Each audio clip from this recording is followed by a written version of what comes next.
Falta de Jordan. Tocaço sensacional do LeBron James. It is a fact that current NBA players care more about mental health, right? And are very active in this cause. Like we listen Paul George, DeMar DeRozan, Kevin Love talk about this subject.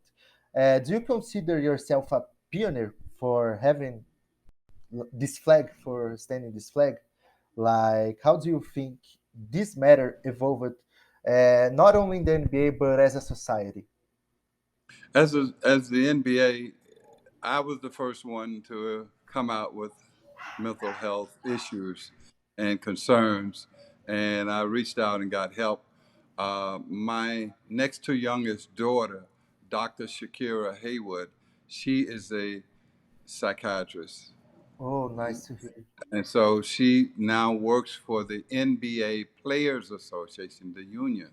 Oh, And so, yeah, so she's one of the chiefs over there. So I am so proud of these players of how they are addressing this issue because it's not a stigma or anything. It's just if you have a sore on your leg, you'll put a band-aid on it. So if you right. have a sore on your mind, you got to bandage it up a little bit. You got to have to get help. Now, in America, so often African Americans had to suppress their feelings and not deal with the feelings, whereas white America and other Americans, they always had uh, psychiatrists help. They always had it, and so now it's becoming a new thing for Black people to in America to speak up about their mental health, and it's not tearing us down so far. Our veterans, it's so important for our Army veterans, and so they are getting the necessary help that they can get. But I'm so proud of the NBA for its programs and its encouragement. Now, isn't it ironic that the players you mentioned that has came out and said, this is what I'm doing with my mental health issues, they had the best seasons of their lives. Yes, DeMar Rosen, man, who thought he was that good? But yes, the minute he thought about it and got help, wow. Same thing with Paul George. Yeah. Kevin Love had a comeback year last year. Awesome. So I am encouraging because, being a former player and also the former executive chairman of the board for the NBA retired players, we are implementing our programs that I have like helped to bring into practice. So and we are setting an example for the young players because they see us if they see us doing it, then they begin to say, oh, I think I can do it too. And it's all right, it's not a stigma anymore.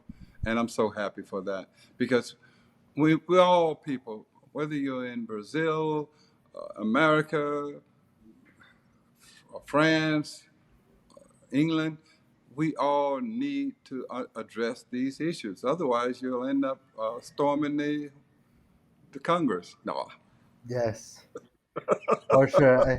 I totally you agree get with it. you. You Yes, get what I'm saying? Okay. yes. Well, I hope it just evolves for now on, because Oh, we it's have. it's it's now embedded in sports and in society, and it's getting better. Now, guess what?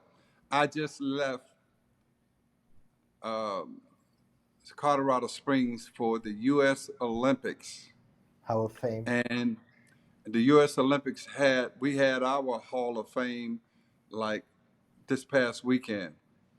Guess who I was with, and we spent a lot of time talking about it. Michael Phelps, Whoa, the the, legend the world's greatest swimmer, and he of has all time. 23 gold medals, but he had to deal with mental issues. Yes, And he's addressed them, and he's now a spokesperson. Lindsey Vonn, the skier, she was there receiving her Hall of Fame. We just sit around talking about mental health. Now, when have you had athletes sitting around talking about mental health? It's like, huh? that's new for sure.